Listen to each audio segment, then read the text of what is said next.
Hi guys, welcome to Windsome Cottage Garden. My name is Hannah and I'm so glad that you decided to join me today. We are in the home garden once more and we are going to be working on the area behind me. I teased it a little bit in my August garden tour where we walked through this bed in a little bit more depth, but I'm finally getting ready to tackle the area behind this redbud. Right now it's kind of a sea of, I would consider them weeds. They are technically plants. There's a lot of violas in this area. There's a lot of leftover plants from the previous owner that aren't really getting enough sun to be happy and are kind of a nuisance plant. Not all of them, but some of them are, where I just am not sure I'm going to want to add them back in this yard. And even if I did, I have them in many other areas. So for this video, I'm going to be ripping this out and then coming back in with some shade plants to add some variety and interest into this space. Well, let's go take a look at what it's looking like right now. And it is untouched by me, other than I've been using it as a plant hoarding area. So it's looking a little rough. Now, this redbud right here is something that we planted last year. I made it a priority to get some of the anchor plants in, and it is under these hemlock trees. Now, the hemlock I'm currently under, let me back up a second. Now, these two hemlocks on the right, I have no intention of ever taking down. I think they're beautiful. They're very well formed. I've taken their canopy up a little bit. This one I did not take down when we took down the rest because it provides a lot of privacy from me and my neighbors behind me, especially for the deck and whatnot. So that's not something I really wanted to interfere with until I had other things to take its place. This plant can handle some shade. It's an understory plant, the redbud. And what I'm going to do is as it grows, I'm going to limb up that hemlock a little bit more and more as time passes. So eventually I could take this down if I wanted to, once I have other privacy factors in place.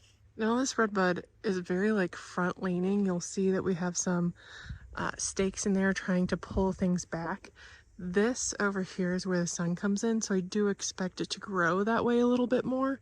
And you'll note that I actually have some other redbud seedlings in this area that I'm going to be assessing and determining if I'm going to keep or what I want to do. But I think this could be a beautiful shade area. And you'll note we already have some Annabelle in there that we're going to actually be getting in the ground today. We did plant an oak leaf hydrangea last year, which is currently being engulfed by lilies, which are going to go. And I'm going to start by ripping out a lot of this perennial stuff.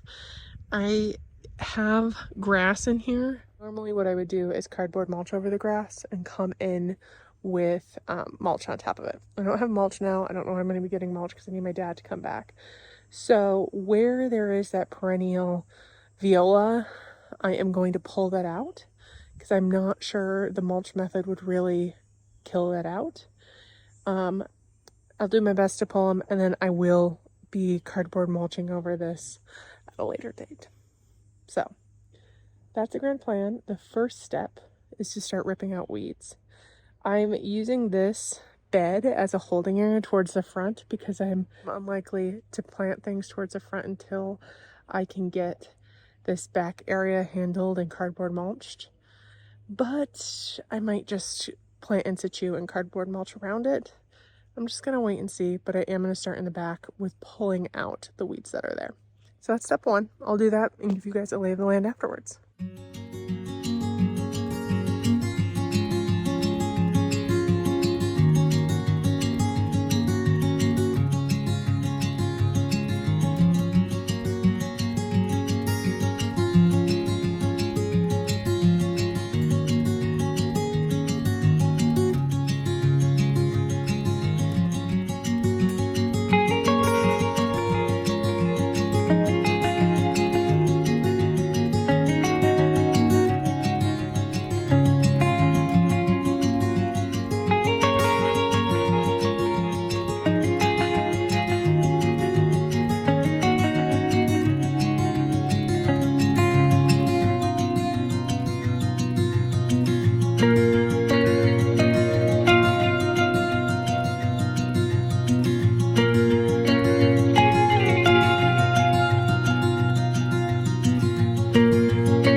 Okay, I have finished digging everything out, at least everything that will fit in my yard waste container.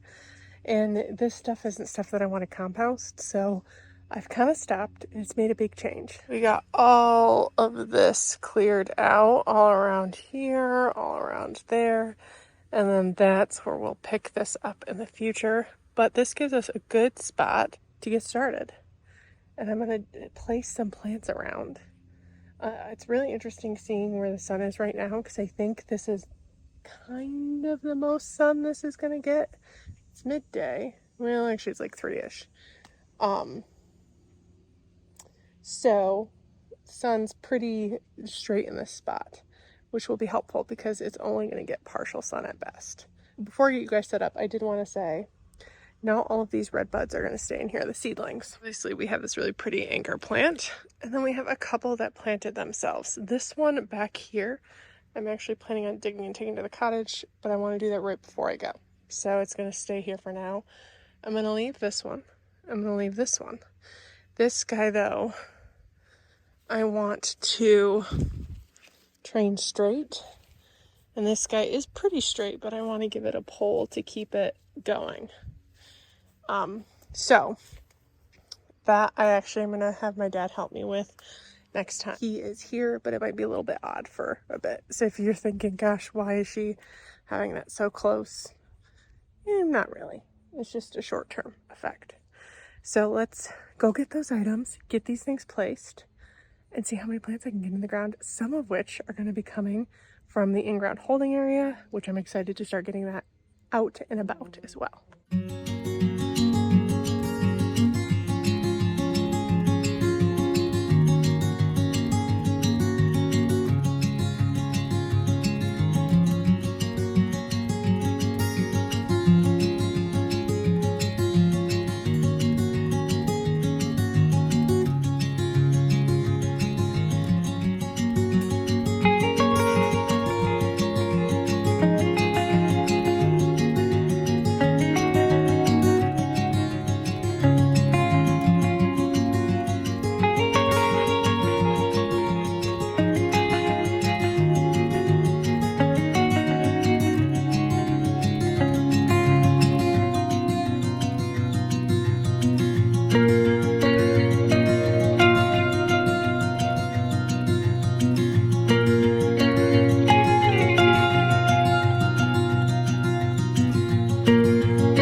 Okay, I'm a bit warm, I'm a bit sweaty, but I got everything in and I got everything placed.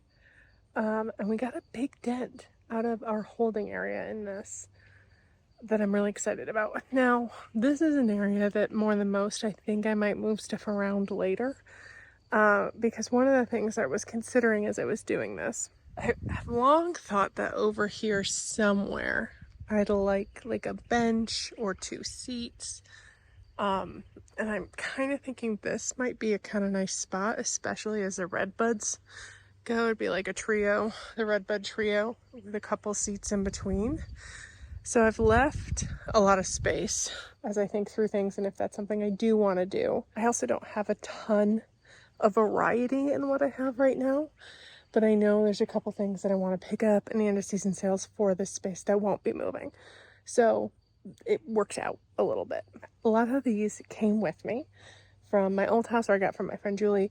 So I don't always know varieties, but I know about the plant in general. So I'll give you a little bit more info. But I'm very pleased with how this came together. Kind of just see Things are looking a little bit sad because a lot of these were taken out of the ground.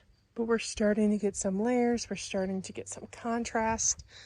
Over here, you can see the first of 3 Annabelle hydrangeas, which are known for their big blooms. These are smooth hydrangeas, which bloom on new wood, and these came from my old house that I took 2 big Annabelle out.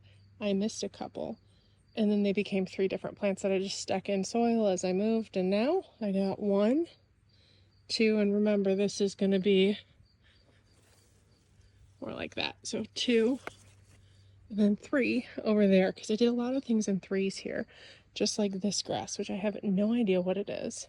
My best guess is that it's like a lime grass or a dune grass, but I absolutely love its super silvery texture, and I had a hard time getting it out of the ground. So I have 3 clumps, 2 of which I'm fairly confident will take, this one and this one, and then the one over there, which is so pretty, doesn't have a lot of roots, so we'll just see how it goes. But that is where that silver pop comes from that I think is cool. And this guy I think is just so interesting. Both the dune grass and this I got from my friend Julie. Again, I don't know what variety it is. I'm pretty sure it's a rhodesia of some kind. Now, where she had it, it didn't get super tall. So, I mean, this could get 2 to 3 feet tall. I know some varieties can get up to 5 or 6, and I'm hoping that's not this. I'm thinking because we're so cold, that's probably not this. But I love its bold leaf. It's part of the fingerling family, and I think the texture it brings against the silver and the smooth hydrangea and the pretty red buds, which will be really nice. Speaking of texture, I have some Iconic Gold that I also did 3 spots of. 1, 2, 3. And then I have some toad lilies that I just brought from my old house. I have them labeled as tall. There was a astilbe that I split into 3, which I think is like a purpley astilbe. So I did 1, 2, 3. And then this here is a ligularia.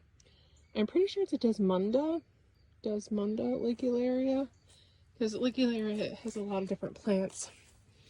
This one has like multifloral. They can do a lot of different things. They can do shade, they can do sun, they can do part, but I think it probably won't get too much taller than that other than the bloom spikes. This ice crystal oak leaf hydrangea should get 3 to 4 to 6 tall, 4 to 6 wide, something like that. Actually, I think it was 4 to 6 tall and 6 to 8 wide. So there might be a little bit of things that need to move around, but that's like years away. And I think that it will look lush and break up this back fence line. Over here, we already talked about some of these things. We have a different type of toad lily we popped in here, a hosta that I don't know a lot about, but I liked. We have a ton of hellebores in here that are basically the same. There's a little bit of variation, but I would love to do a hosta garden in here. I did a couple more ferns because I think that would be pretty to do ferns there and behind. And then hostas is kind of my vision for the area. I don't know a lot about these plants, but what I do know is, I guess there's one that I knew more about. I did plant 1 hellebore. I was going to plant more, but I'm going to do them more in the front of the redbud. And I want to get this all sorted before I plant more than just this. Because I think this one is a wedding party, wedding crasher. Really pretty double with a lot of pink, 18 to 24 tall, 18 to 24 wide, and hardy in zones 4A through 9B. And I kind of think it would be really pretty to do a ring of 3 hellebores spread out with lady's mantle in between around this redbud. I'm already thinking about some of the different things that are I've been sitting down as I needed to stop sweating and take a break because it's been very humid, but this breeze finally is coming and it feels nice.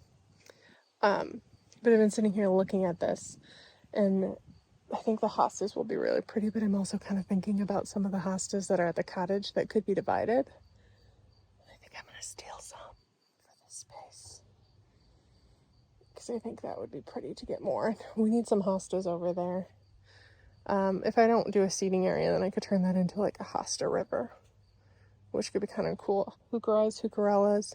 I do want to get some acanthus bear's claw, which they have there. There are a couple of astilbes, like super tall ones that I'd like to pop in. I'm just going to deck this space out. I love a good shade garden. I think this is one that we'll be able to see transform, even with what I've got in the ground now. They're going to be sad this year. They're not going to look all that great, but next year, I think we'll see a transformation, not unlike we did in the sunbed. And I can't wait to do that.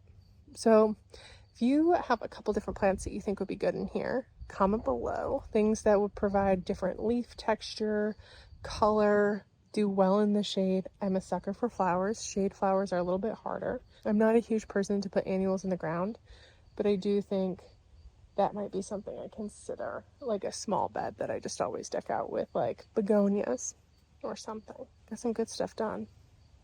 I got a lot of plants in the ground. I'll have to count them up to see how many I can check off my list of plants in the plant hoard, because we're emptying it. I'm bound and determined that if I kind of keep going, I will get it empty before the end of the season. This was kind of difficult because I had to dig out all of those plants, and part of why I haven't even done stuff in the front. There's fabric that needs to be dug out there. So the stuff I've been doing was actually the easier stuff, and now it's time to do the hard things. But it will pay off in the long run. I'm going to get these watered in really well individually, and then I'm going to set up a sprinkler, and I think they should pick up. We might lose a couple, especially the ones that were in the ground, because it is warm, but I have hope that they're in shade. They're in a place that'll be well watered. I'll give them supplemental water for a bit, and I think they're going to do just fine. Anyway, I really appreciate you joining me today, and I can't wait to see you next time. Bye-bye.